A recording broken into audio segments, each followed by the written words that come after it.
Welcome to the deep dive.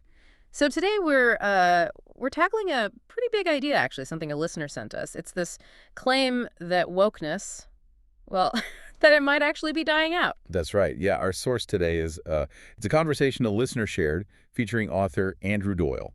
He's talking about his book, The End of Woke, on the Winston Marshall YouTube channel. Okay, so our mission here is to really unpack that discussion, pull apart Andrew Doyle's arguments about where wokeness stands today and, well, try to make sense of what that could mean for, all the cultural debates happening around us. Exactly. We'll need to navigate some, let's say, complex definitions, look at the specific examples that came up in the chat, and really try to piece together Doyle's perspective on what's actually going on behind all the headlines. It's quite a landscape. Right.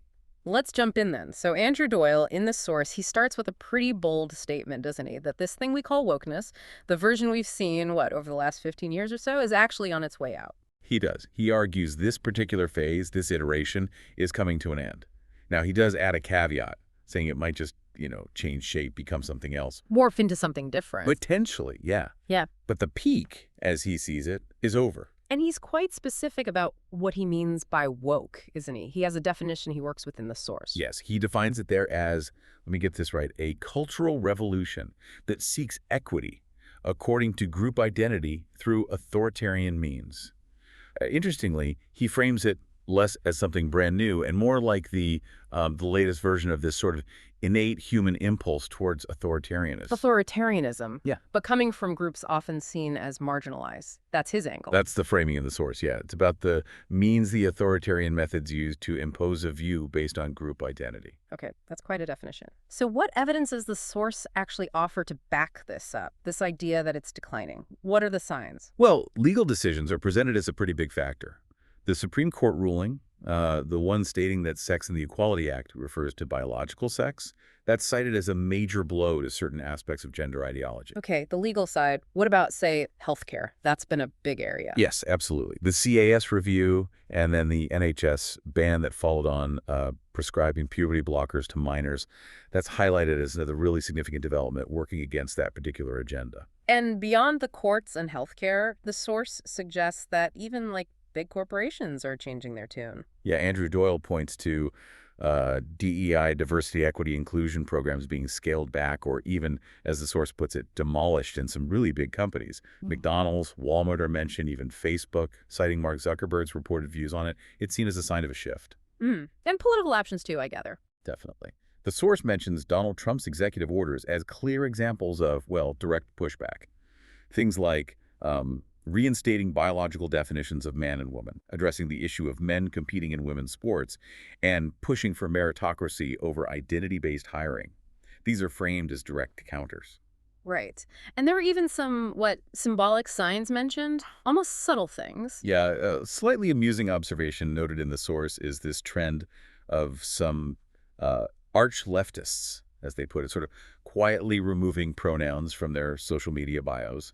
It's suggested this signals a kind of retreat from displaying those particular ideological markers so publicly. Interesting. And underlying all these specific examples, the source seems to argue there's a more fundamental issue, that the movement just didn't have wide public support to begin with. That's presented as a really crucial point. They reference studies like the More in Common research in the US and UK, suggesting only about, 8% of people really bought into this ideology, even at its peak. Only 8%. Wow. Yeah. So the argument follows that it was mostly a top-down thing, imposed by elites or institutions, which, in a democracy, makes it inherently unstable if the vast majority aren't on board. Okay, so that's a pretty compelling case for decline. But the source doesn't just leave it there, does it? It immediately complicates things, suggesting this ideology might be more resilient, maybe just going underground or changing form. Exactly. It draws a parallel, doesn't it, to political correctness back in the, late 80s, early 90s. PC seemed to fade away, but then a similar kind of impulse just popped up again later, maybe stronger. So how does Doyle, in the source, differentiate this current woke thing from the older PC? Are they just the same beast? He suggests they're different in intensity and method.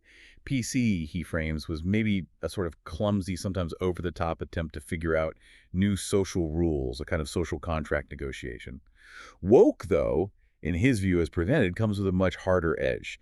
Threats of getting people fired, canceled, even criminalized, mass online bullying, A really overt authoritarian streak, he argues, wasn't as central to PC. Right, more aggressive tactics. And a key reason given for why woke ideas might stick around, despite public opinion or legal setbacks, is because they've captured institutions. This is highlighted as the core reason for its potential persistence. The argument in the source is that this ideology has managed to embed itself quite deeply within powerful institutions, corporations, government departments, universities, schools, the NHS, the civil service, media outlets, the arts, So basically everywhere. pretty much the key pillars of societal influence. And crucially, the argument goes, these places are often managed or heavily influenced by people who are part of that roughly 8% minority who hold these views. Okay. So even if the public isn't convinced, the people pulling the levers in these institutions can keep things moving in that direction. That's the idea presented. And the source provides several examples of how these tactics, these woke tactics, continue to be used, even if they're maybe facing a bit more pushback now. Like, the automatic accusation of racism being used to shut down debate. Yes, the Emily Maitlis interview with Rupert Lowe is brought up as an example. Lowe was discussing Pakistani grooming gangs, citing official reports like the J Report and the Quillian Report, which found, specific demographic data, 84% Pakistani British men perpetrators in one study. But the discussion immediately pivoted to accusations of racism. The source does note, though, that this specific tactic feels maybe less potent now, that it doesn't work anymore quite as effectively and might even seem a bit desperate. And that related tactic, the far-right dog whistle claim. Also mentioned as something that persists, used against politicians or commentators raising difficult issues. Figures like Keir Starmer and Lucy Powell are cited in the source as using this line of attack regarding, again, the grooming gang issue. But similar to the racism charge, the source suggests people are perhaps becoming less easily intimidated by it. Okay, so those are tactics. What about influencing actual policy or law? The source mentioned the APPG definition of Islamophobia. Right. This is presented as a prime example of how institutional capture can lead to, well, problematic outcomes. The source explains this definition, apparently influenced by ideas from mullahs in 1970s Iran, essentially defines Islamophobia as racism against Muslimness. Muslimness, not hatred of Muslims, but Muslimness. exactly. Which, the argument goes, dangerously conflates criticism of Islam, the religion, the ideas, with anti-Muslim bigotry, which is hatred towards people. And this definition has cross-party support. According to the source, yes, which is seen as worrying. The core objection raised is that it's factually wrong, Islam isn't a race, and that it seems designed to stifle legitimate criticism of religious doctrine, basically laying the groundwork for blasphemy laws or censorship. The trial over burning a Quran is cited as a potential consequence. They also mention the tactics used in the Valley Grammar School situation, claims of feeling unsafe being deployed here too. The source also links this sort of thinking to post-colonial theory and some pro-Palestine activism. It views those stances, or at least certain expressions of them, as applying a very rigid oppressed framework globally. It suggests this creates a kind of odd alliance between some woke activists and certain Islamist groups based on a shared authoritarian outlook and opposition to dissent or disagreement. The source describes this specific alliance as politically naive, maybe ignorant of the complex realities on the ground. Interesting. And environmentalism gets pulled into this too, as another area where this impulse manifests. Yes, environmental activism is seen in the source as another field where wokeism lives on quite happily, as they put it. The impulse to impose views is seen as similar, comparing protesters slashing famous paintings to activists tearing down historical statues. Both are framed as attempts to erase or damage things deemed unacceptable by a particular group using disruptive or authoritarian-style tactics. The source concludes the UK's two-party system remains completely infected by this overall ideology. Wow. And perhaps most strikingly, the source talks about institutions or individuals actively advising people to ignore legal rulings. That's presented as a really stark indicator of persistence. It mentions corporations, specific lawyers like Jolyon Mom, likely meant instead of Jolyon Mold, and schools advising people to disregard or, let's say, creatively interpret court judgments, like the one on biological sex, even suggesting actions like allowing biological boys who identify as girls into girls' toilets, which the source asserts is actually against the law. Following recent rulings, there are mentions of whistleblowers talking about a kind of shadow government or deep state within the civil service just ignoring elected officials. So the picture painted is, even if the popular wave is receding, The people who believe in this stuff are dug into positions of power and are actively resisting the shift. That's pretty much it, according to the source. They're still at it. They don't give up without a fight. Driven by this conviction that they know best, that they hold the moral high ground, even if the public isn't with them anymore. Okay, to really get our heads around Andrew Doyle's argument, as presented in the source, we probably need to zero in on his definitions. We touched on woke, but his idea of liberalism seems just as important to his overall point. Absolutely. He does acknowledge woke is a slippery word, but sticks to that definition. Cultural revolution seeking equity according to group identity through authoritarian means. And he boils it down in the source to two key things. First, that authoritarian impulse, the desire to impose values, the cancel culture stuff. And second, what he calls a monomania, like a single-minded obsession with group identity. And he argues this isn't just a left-wing thing, it goes beyond the usual political spectrum. Yes, that's a core point. He argues authoritarian tendencies and fixations on group identity can pop up anywhere, left or right. For him, the real battle line in the culture war isn't left versus right, but liberty versus authority. He explicitly references John Stuart Mill here. Okay, liberty versus authority. So how does his definition of liberalism fit into that picture? Well, it's interesting. He defines liberalism, as heard in the source, almost by what it's not. He says it's not really an ideology itself, but more the absence of a rigid, prescriptive ideology. It's the opposite of laying down strict rules for everyone. He calls it a classical tradition. So liberalism is about setting up the conditions for freedom rather than telling people exactly what to think or do. That seems to be the idea. He outlines the core tenets, as discussed in the source. Things like individual freedom, personal autonomy, making your own choices, but also social responsibility. The idea that your freedom doesn't mean trampling on others' rights, that you have duties to the community. He mentions Milton's distinction between liberty and license here.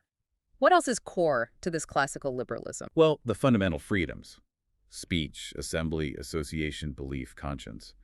Also, meritocracy, judging people on their merits, not group identity. Democracy, of course. Equality before the law. And crucially, a belief in reason. And echoing Milton's Areopagitica again, allowing people the freedom to be wrong, to debate ideas freely. It's about the individual, yes, but the individual within society drawing on thinkers like Hobbes and Locke. Okay, so connecting that back to woke and democracy, where's the conflict highlighted in the source? The conflict arises, Doyle argues, because woke fundamentally dismisses the majority view, pointing back to that 8% figure we mentioned. He sees powerful unelected bodies. The source uses the EU Commission as an example of sort of woke phenomena. Why? Because they hold immense power but aren't directly accountable to voters. He brings up Tony Benn's famous questions about power and accountability. Ursula von der Leyen's talk of pre-bunking information is presented as an example of this kind of top-down, undemocratic, censorious impulse that Doyle links to wokeness. Right. The source also briefly touches on another idea gaining ground, post-liberalism. It does, yeah. Mentioning thinkers like Patrick Deneen. The argument from post-liberals, as described in the source, is basically that liberalism itself has failed. Maybe it pandered too much to individual desires or feelings, and that failure created the mess we're in, including things like wokeness. But Andrew Doyle disagrees with that diagnosis. He pushes back strongly, yeah. His view, as presented in the source, is that wokeness isn't what happens because of liberalism, it's what happens when liberal principles fail or are abandoned. He seems concerned that the post-liberal cure might be just another form of authoritarianism, maybe with its own restrictions on speech or due process. Which brings us neatly to the really tricky part. Testing these liberal principles, especially free speech, against some really difficult cases that came up in the source discussion. Yeah, this is where it gets uncomfortable, right? Yeah. Looking at the boundaries of artistic expression and even speech supporting proscribed or controversial groups. Like the Kanye West example, the song mentioning Hitler. Right. The take in the source seemed to be that trying to censor something like that is probably counterproductive, likely just gives it more oxygen. Right. Legally, maybe less clear-cut than the next example they discussed, which was Kneecap, the band from Belfast. Ah, yes, Kneecap. Their statements like up Hamas, up Hezbollah, the kill your local MP chant, the stage imagery, that caused a huge stir. A massive stir. Yeah. And the source really highlights the tension there. Is it just provocative art, playing with Republican imagery and pushing boundaries?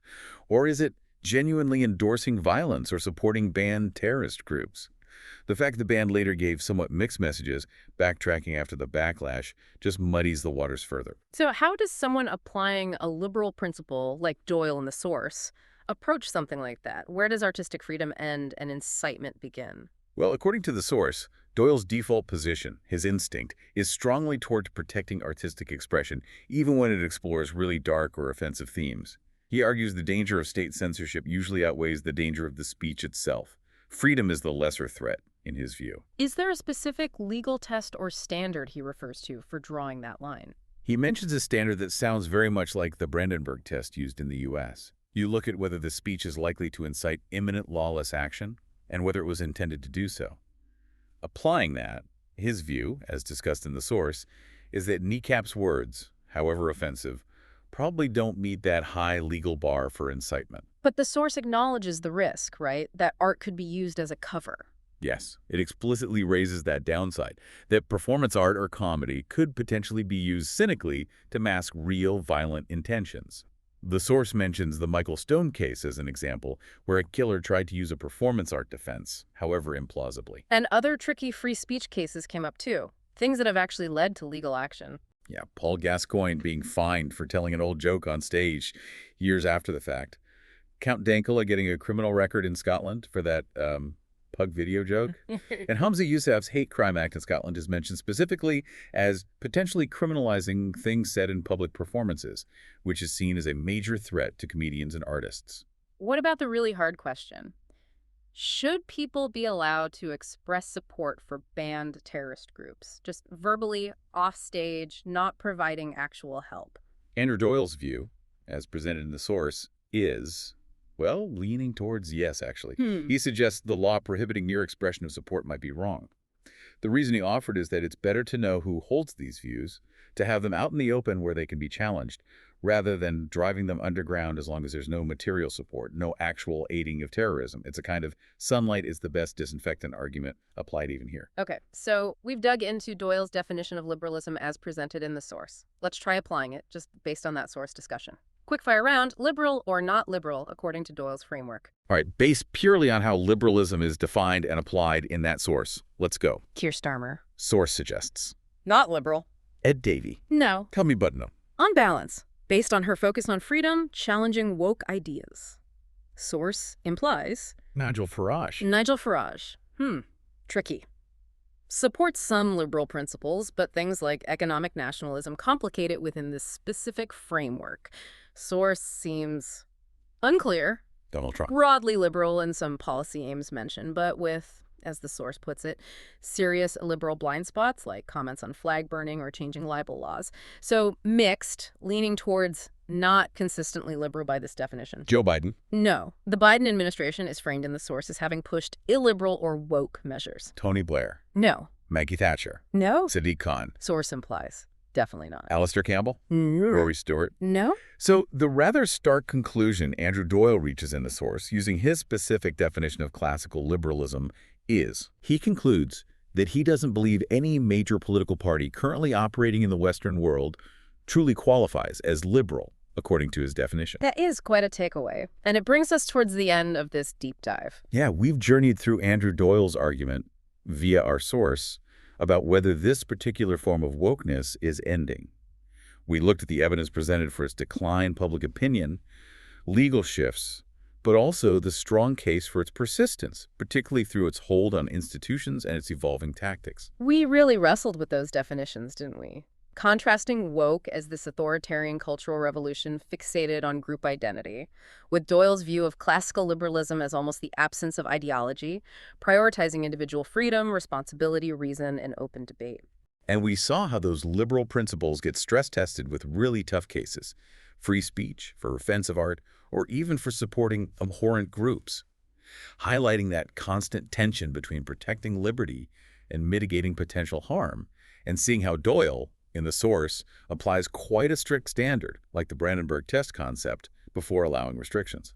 And finally, we did that quick run-through, seeing how few contemporary political figures or parties seem to align with that specific classical liberal definition, at least according to the analysis in our source material. So the question left for you, listening to this, is what do you make of it all? As you encounter these clashing ideas and intense debates out in the world, and you see how institutions operate, how do you try to figure out what's really going on beneath the noise? And here's maybe a final thought to chew on, sparked by Doyle's perspective in our source. If, as he suggests, the most potent forms of authoritarianism can actually arise when liberalism itself fails or is abandoned, where should we look to defend those core values, freedom, reason, individual responsibility, especially if the major political players don't seem to fully represent them? Definitely something to think about as you engage with all the different viewpoints and information flying around out there.